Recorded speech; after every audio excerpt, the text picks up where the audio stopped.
আসসালামু আলাইকুম রহমতুল্লাহ। সুপ্রিয় শিক্ষার্থীবৃন্দ, আশা করি তোমরা ভালো আছো এবং আমিও ভালো আছি।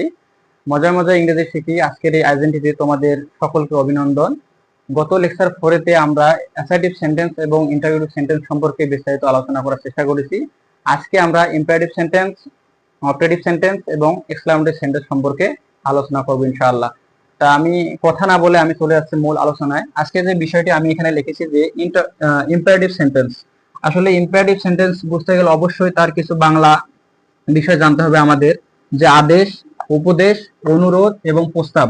এখানে একটা বিষয় তোমাদেরকে ক্লিয়ার করে রাখি যে যে বাক্য বা সেন্টেন্স দ্বারা কোনো কিছু আদেশ করা, কোনো কিছু উপদেশ করা, কোনো কিছু অনুরোধ করা, কোনো কিছু প্রস্তাব দেওয়া, এইগুলো যে সেন্টেন্সে বোঝাবে সেই সেন্টেন্সটা হবে ইম্পারেটিভ সেন্টেন্স। ইম্পারেটিভ সেন্টেন্স মূলত 4 ভাবে গঠিত হয়। আমরা যদি এখানে লক্ষ্য করি যে স্ট্রাকচার নাম্বার 1 যেটা রয়েছে, যে শুরুতে ভার্ব, এই ভার্বটা হবে main verb plus extension plus শেষে থাকবে ফুল স্টপ থাকবে। স্ট্রাকচার নাম্বার 2 তে যদি আমরা লক্ষ্য করি সেক্ষেত্রে আমরা দেখতে পাবো যে শুরুতে প্লিজ অথবা kindly plus verb plus full stop থাকবে। তারপরে স্ট্রাকচার নাম্বার 3 তে যদি আমরা লক্ষ্য করি সেক্ষেত্রে আমরা দেখতে পাবো যে শুরুতে ডোন্ট বা ডু নট অথবা never plus verb plus full stop থাকবে। এবং স্ট্রাকচার নাম্বার 4 এ যদি আমরা লক্ষ্য করি সেক্ষেত্রে আমরা দেখতে পাবো যে এখানে শুরুতে থাকবে let plus object plus verb plus dot dot dot, এইগুলো থাকবে, শেষে ফুল স্টপ থাকবে। তোমাদের জানার জ্ঞাতার্থে আমি একটু বলে রাখি যে প্রথম যে স্ট্রাকচারটা রয়েছে সেটার দ্বারা মূলত আদেশ বোঝাবে, আর পরের যে স্ট্রাকচারটা রয়েছে সেটা দ্বারা মূলত অনুরোধ বোঝাবে, আর স্ট্রাকচার নাম্বার 3 তে যেটা রয়েছে ডু নট বা নেভার সেটা দ্বারা বোঝাবে উপদেশ বোঝাবে, এবং স্ট্রাকচার নাম্বার 4 এ যেটা রয়েছে লেট দিয়ে যে শুরু বাক্য হবে সেটা মূলত প্রস্তাবকে বোঝাবে। আমরা এই স্ট্রাকচার গুলো অনুযায়ী কিছু এক্সাম্পল দেখব, যার মাধ্যমে আমরা ইম্পারেটিভ সেন্টেন্স সম্পর্কে ক্লিয়ার একটি ধারণা পাবো। এখন আমরা যে বিষয়টা দেখব সেটা হচ্ছে যে ইম্পারেটিভ সেন্টেন্সের কিছু এক্সাম্পল। আমি কিছুক্ষণ আগে যে স্ট্রাকচার চার্টটি লিখেছিলাম তার কিছু এক্সাম্পল আমি তোমাদের সামনে উপস্থাপন করতেছি। যে প্রথমে যে স্ট্রাকচারটা ছিল সেটা হচ্ছে যে শুরুতে ভার্ব অথবা মেইন ভার্বটা বসবে এখানে, তারপরে এক্সটেনশন এবং শেষে ফুল স্টপ থাকবে। যেরকম এখানে লেখা রয়েছে যে গেট আউট মানে বেরিয়ে যাও, এইটা হচ্ছে আদেশ বোঝাচ্ছে। প্রথম যে স্ট্রাকচারটা ছিল সেটা হচ্ছে এটা, যে শুরুতে মেইন ভার্ব বসবে তারপরে ডট ডট ডট শেষে ফুল স্টপ বসবে, সেটা হচ্ছে এটা। আর 2 নাম্বার যে গঠনটা আমি লিখেছিলাম ওখানে যে ছিল যে শুরুতে প্লিজ অথবা কাইন্ডলি তারপরে main verb plus dot dot dot শেষে ফুল স্টপ ছিল, সেটা হচ্ছে এখানে যেটা রয়েছে প্লিজ বা কাইন্ডলি শাট দা ডোর মানে দয়া করে দরজাটি বন্ধ করো। এইটা মানেটা হচ্ছে যে এর অর্থ বোঝাচ্ছে যে এটা একটা অনুরোধমূলক বাক্য, বা যেটা হচ্ছে যে ইম্পারেটিভের মধ্যেই পড়তেছে। তারপরে যে স্ট্রাকচারটা আমি লিখেছিলাম ওখানে যে ডু নট অথবা never plus main verb plus dot dot dot শেষে ফুল স্টপ থাকবে। সেখানে একটু মিস্টেক ছিল যে ডু নট দ্বারা যে বাক্যগুলো হবে সেগুলোকে মানে নিষেধ বুঝাবে, সেগুলো দ্বারা নিষেধ বুঝাবে। যেরকম এখানে রয়েছে যে ডু নট বা ডোন্ট ক্লোজ ইওর আইস, তোমার চোখ বন্ধ করো। এইটা হচ্ছে যে বন্ধ করো না, ডু নট মানে করো না, তাহলে তোমার চোখ বন্ধ করো না এখানে বোঝাচ্ছে, এইটা দ্বারা নিষেধ বোঝাচ্ছে।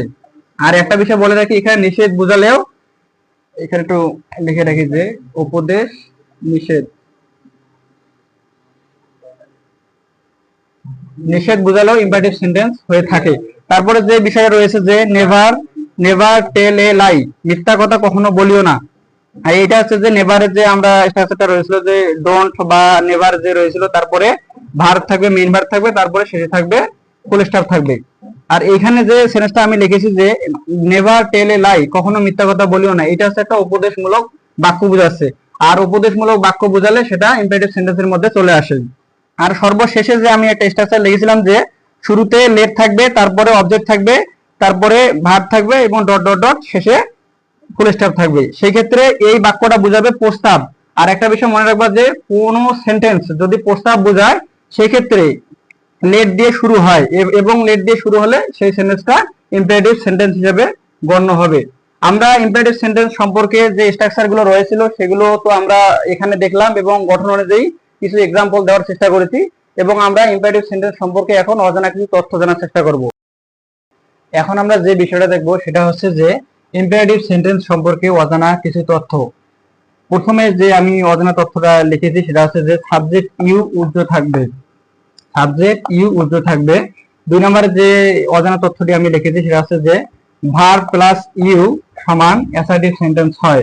তারপরে 3 নম্বরে যে অজানা তথ্যটি আমি লিখেছি সেটা হচ্ছে যে ভার্ব প্লাস অবজেক্ট সমান ইম্পারেটিভ সেন্টেন্স হয়।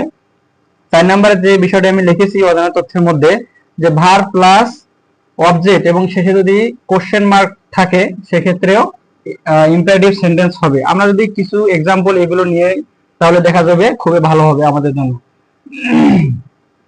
দেখো যে এখানে শুরুতে সাবজেক্ট ইউ উর্ধ্ব থাকবে, যেরকম এখানে রয়েছে যে গো দেয়ার, সেখানে যাও, সেখানে যাও, কিন্তু এখানে সাবজেক্ট ইউটা উর্ধ্ব রয়েছে।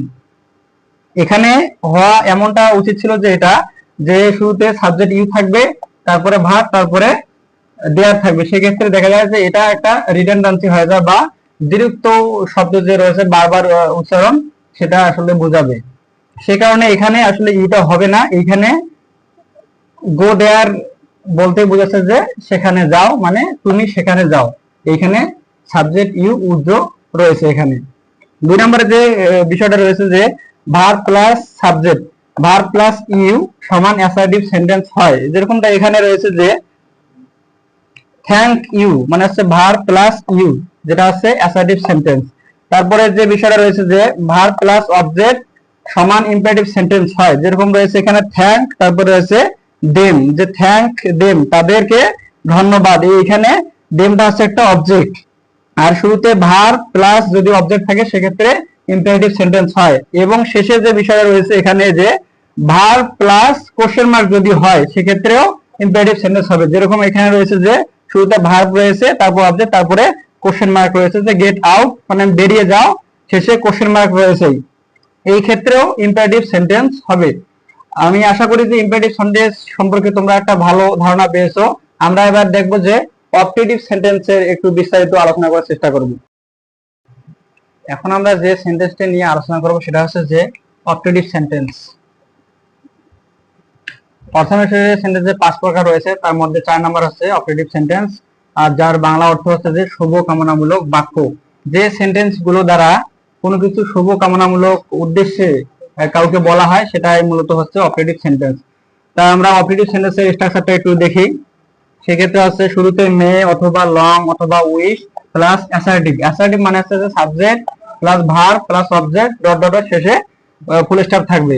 আমরা যদি ফর এক্সাম্পল হিসেবে দেখি যে এখানে may you be happy in your life, তুমি তোমার জীবনে সুখী হও, এইটা মে দ্বারা বোঝাচ্ছে এবং এখানে একটা শুভকামনামূলক বাক্য হিসেবে ধরা হয়েছে বা এখানে বোঝা যাচ্ছে এটা। তারপরে যে লং লিভ দা কিং মানে হচ্ছে রাজা দীর্ঘজীবী হোক। তারপরে হচ্ছে যে wish you a brilliant result, তোমার একটি উজ্জ্বল ফলাফল কামনা করি।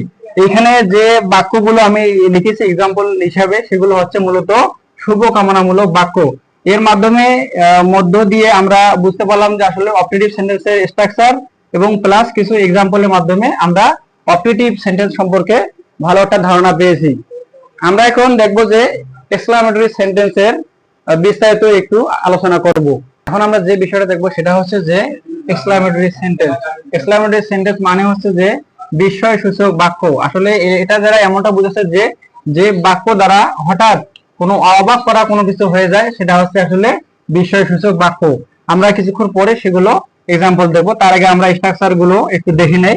মূলত এক্সক্লামেটরি সেন্টেন্সের 3টা স্ট্রাকচার রয়েছে, তার বাদেও ব্যতিক্রম 2টা স্ট্রাকচার রয়েছে, সেগুলো আমরা একটু পরে দেখব।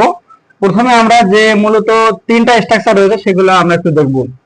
যে স্ট্রাকচার নাম্বার 1টা হচ্ছে যে এরকম যে শুরুতে হুররে বা কোশ্চেন মার্ক যেটা রয়েছে এটা হতে পারে, তারপরে এলাস হতে পারে, তারপরে ফাই হতে পারে, তারপর হর্স হতে পারে, plus subject plus verb plus extension এবং শেষে ফুল স্টপ হতে পারে। এইভাবেও এক্সক্লামেটরি সেন্টেন্স গঠিত হতে পারে। তারপরে হচ্ছে যে স্ট্রাকচার নাম্বার 2 যেটা হচ্ছে 2টা, যে শুরুতে হট হতে পারে প্লাস প্লাস এ অথবা an plus adjective dot dot dot শেষে কোশ্চেন মার্ক বসবে। কোশ্চেন মার্ক না, এটা হচ্ছে এক্সক্লামেশন মার্ক, এটা হচ্ছে। তারপর হচ্ছে স্ট্রাকচার নাম্বার 3 তে আমরা যে বিষয়টা দেখবো সেটা হচ্ছে যে শুরুতে how plus adjective plus dot dot dot এবং শেষে এক্সক্লামেশন মার্ক বা বিস্ময়সূচক চিহ্ন বসবে। এই 3টা স্ট্রাকচার বাদেও 2টা ব্যতিক্রম স্ট্রাকচার রয়েছে, যেগুলো হচ্ছে যে শুরুতে সাবজেক্ট বসবে, তারপরে ভার্ব তারপরে সো, তারপরে অ্যাডজেক্টিভ ডট ডট ডট শেষে এক্সক্লামেশন মার্ক চিহ্নটি বসবে। তারপরে যে রয়েছে যেটা রয়েছে যে সাবজেক্ট প্লাস ভার্ব প্লাস সার্চ প্লাস এ অথবা an plus adjective plus noun dot dot dot শেষে এক্সক্লামেশন মার্ক বা বিস্ময়সূচক চিহ্নটা বসবে। আমরা এখন কিছু এক্সাম্পলের মাধ্যমে এক্সক্লামেটরি সেন্টেন্স সম্পর্কে একটা ক্লিয়ার ধারণা নেওয়ার চেষ্টা করব। এখন আমরা এক্সক্লামেটরি সেন্টেন্সের স্ট্রাকচার গুলো যে আমরা কিছুক্ষণ আগে দেখেছিলাম সেগুলোর এখন আমরা এক্সাম্পল দেখব।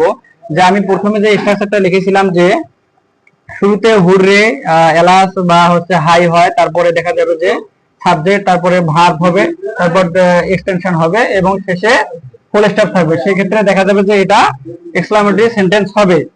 তারপরে দ্বিতীয়ত যে আমি এটা লিখেছিলাম যে শুরুতে ডাব্লিউ হোয়াট হবে, মানে হোয়াট হবে, তার উপরে এ অথবা এন হবে, তারপরে অ্যাডজেক্টিভ হবে, তারপরে অবজেক্ট বসবে, তারপরে সাবজেক্ট এবং ভার্ব এবং শেষে এক্সক্লামেশন মার্ক বা বিস্ময়সূচক চিহ্নটি বসবে এখানে। তারপরে বলেছিলাম যে হাউ, হাউ এর পরে অ্যাডজেক্টিভ বসবে, তারপরে সাবজেক্ট, তারপরে ভার্ব বসবে এবং শেষে এক্সক্লামেশন মার্ক বা বিস্ময়সূচক চিহ্নটি বসবে। তারপরে যেটা আমি বলেছিলাম যে শুরুতে সাবজেক্ট, যে ব্যতিক্রম দুটো আমি স্ট্রাকচার বলেছিলাম সেগুলো হচ্ছে এইগুলো, নিচের দুটো হচ্ছে ব্যতিক্রম স্ট্রাকচার যেগুলো বলেছিলাম যে এটা শুরুতে সাবজেক্ট হবে, তারপরে ভার্ব হবে, তারপরে সো বসবে, এই সো বসবে, তারপরে অ্যাডজেক্টিভ বসবে, তারপরে ডট ডট ডট শেষে এক্সক্লামেশন মার্ক বা বিস্ময়সূচক চিহ্নটি বসবে এখানে। তারপরে যে ব্যতিক্রম স্ট্রাকচারটা বলেছিলাম যে হচ্ছে এরকম যে শুরুতে সাবজেক্ট থাকবে, তারপরে ভার্ব থাকবে, তারপরে সার্চ থাকবে, তারপরে এ অথবা এন বসবে, তারপরে অ্যাডজেক্টিভ, তারপরে নাউন বসবে। আসলে এইগুলো হচ্ছে যে নিচে দুটো রয়েছে সেগুলো হচ্ছে ব্যতিক্রম ধর্মী আসলে স্ট্রাকচার, এবং মূলত এই তিনটি স্ট্রাকচার নিয়ে এক্সক্লামেটরি সেন্টেন্স গঠিত হয়। আর দুটো এগুলো জানার ক্ষেত্রে বলে রাখলাম এবং এগুলো জানলে অনেকটা ভালো হবে তোমাদের জন্য। এক্সক্লামেটরি সেন্টেন্স সম্পর্কে কিছু অজানা তথ্য, তাহলে আমরা ক্লিয়ার একটা ধারণা পাবো। এখন আমরা যে বিষয়টি এখানে দেখবো সেটা হচ্ছে যে এক্সক্লামেটরি সেন্টেন্স সম্পর্কে অজানা কিছু তথ্য। তার মধ্যে এক নাম্বার হচ্ছে যে হাউ এর পরে এ অথবা এন বসে না, এটা একটু জেনে রাখো এটা। আর তারপরে হচ্ছে যে হট এর পরে এ অথবা এন বসে, যেরকম কিছু আমি এক্সাম্পল এখানে লিখেছি যে হাউ সুইট ইউ আর, তুমি খুব মিষ্টি, এটা হচ্ছে এটা যে হাউ এর পরে এ অথবা এন বসবে না বা কোনো আর্টিকেল বসবে না, কিন্তু হট এর পরে এ অথবা এন বসবে, যেরকমটা হচ্ছে এখানে যে hot a nice story it is, এই স্টোরিটা কতই না অদ্ভুত আর কি, এরকমটা বোঝাচ্ছে এটা। তাহলে আমরা একটা বিষয় ক্লিয়ার হয়ে গেলাম যে এখানে হাউ এর পরে এ অথবা এন বসবে না বা কোনো আর্টিকেল বসবে না, কিন্তু হট এর পরে অবশ্যই এ অথবা এন বা আর্টিকেল বসবে। আমরা এখন একটু সব সেন্টেন্সের সকল স্ট্রাকচার গুলো একটু এক নজরে দেখার চেষ্টা করব। আমি এখন সেটাই একটু এখানে উপস্থাপন করার চেষ্টা করতেছি। আমরা এখন এক নজরে আসলে অর্থনৈতিক সেন্টেন্সের 5 প্রকার রয়েছে, যে অ্যাসার্টিভ, ইন্টারোগেটিভ, ইম্পারেটিভ, অপারেটিভ এবং হচ্ছে শেষে রয়েছে এক্সক্লামেটরি সেন্টেন্স। সেগুলা একটু এক নজরে দেখে নিব আসলে এদের গঠনগুলো কি হয়, যেটা অলওয়েজ সব সময় দেখা যায় বিভিন্ন সেন্টেন্সে, সেটা আমরা একটু এখানে দেখার চেষ্টা করব। যে শুরুতে আমি লিখেছি যে অ্যাসার্টিভ সেন্টেন্স, এর মূলত যে গঠনটা হয় যে শুরুতে subject plus verb plus extension plus dot dot dot শেষে ফুল স্টপ থাকবে। তারপরে যদি আমরা লক্ষ্য করি যে ইন্টারোগেটিভ সেন্টেন্স আসলে মূলত কিভাবে আমরা বুঝবো, সেক্ষেত্রে যেটা আসলে নিয়ম আমি বলি সেটা হচ্ছে যে শুরুতে কি থাকবে না থাকবে সেগুলো একটু বিষয় যদি আমরা নাও দেখি এবং শেষে যদি আমরা কোশ্চেন মার্কটা শুধু দেখি, এই কোশ্চেন মার্কটা যদি দেখি সেক্ষেত্রে আমরা এটা আইডেন্টিফাই করতে পারবো যে এটা হচ্ছে একটা ইন্টারোগেটিভ সেন্টেন্স। তারপরে যে বিষয়টা আমরা এখন দেখবো যে ইম্পারেটিভ সেন্টেন্স আসলে এর গঠনটা কিভাবে হবে বা কিরকম হবে। সেক্ষেত্রে দেখা যাবে যে মেইন ভার্ব শুরুতে হবে, অথবা প্লিজ হবে, অথবা কাইন্ডলি হবে, অথবা নেভার হবে, তারপরে প্লাস এক্সটেনশন প্লাস শেষে ফুল স্টপ থাকবে। তাহলে আমরা বুঝতে পারবো যে এটা ইম্পারেটিভ সেন্টেন্স। তারপরে রয়েছে যে অপারেটিভ সেন্টেন্স, যেটার আসলে মূলত যে গঠনগুলো হয় সেটা হচ্ছে যে এটা যে শুরুতে মে হতে পারে, অথবা লং হতে পারে, অথবা উইশ হতে পারে, প্লাস তারপর ডট ডট ডট শেষে ফুল স্টপ হতে পারে। এবং সর্বশেষ যে সেন্টেন্সটা রয়েছে সেই সেন্টেন্সটা আমরা কিভাবে চিনবো, সেটার দুটি উপায় রয়েছে। যে এখানে শুরুতে এক্সক্লামেশন ওয়ার্ড, সেগুলো আবার কি, সেগুলো হচ্ছে যে অ্যালাস, তারপরে হুররে, তারপরে ফাই, হোস, এইগুলো হচ্ছে এক্সক্লামেশন ওয়ার্ড। তারপরে হচ্ছে যে এক্সক্লামেশন মার্ক থাকবে বা বিস্ময়সূচক চিহ্ন থাকবে, প্লাস ডট ডট ডট শেষে থাকবে ফুল স্টপ। তারপরে যে স্ট্রাকচারটা রয়েছে সেটা হচ্ছে যে শুরুতে হট অথবা হাউ হবে প্লাস ডট ডট ডট শেষে এক্সক্লামেশন মার্ক বা বিস্ময়সূচক চিহ্ন হবে। আমরা যদি এই বোর্ডের যে বিষয়গুলো আমি স্ট্রাকচার লিখেছি যদি আমরা এগুলো মনে রাখতে পারি তাহলে আমরা যে কোনো সেন্টেন্স আসলে অর্থানুসারে যে 5 প্রকারের মধ্যে কোনটা হবে সেটা আমরা খুব সুন্দরভাবে আইডেন্টিফাই করতে পারবো। তা আজ এ পর্যন্ত আসলে ক্লাস ছিল এবং আশা করি তোমরা অর্থানুসারে যে সেন্টেন্স 5 প্রকার রয়েছে সেগুলো সম্পর্কে খুব ভালোভাবে ক্লিয়ার ধারণা পেয়েছো। দেখা হচ্ছে আগামী লেকচারে।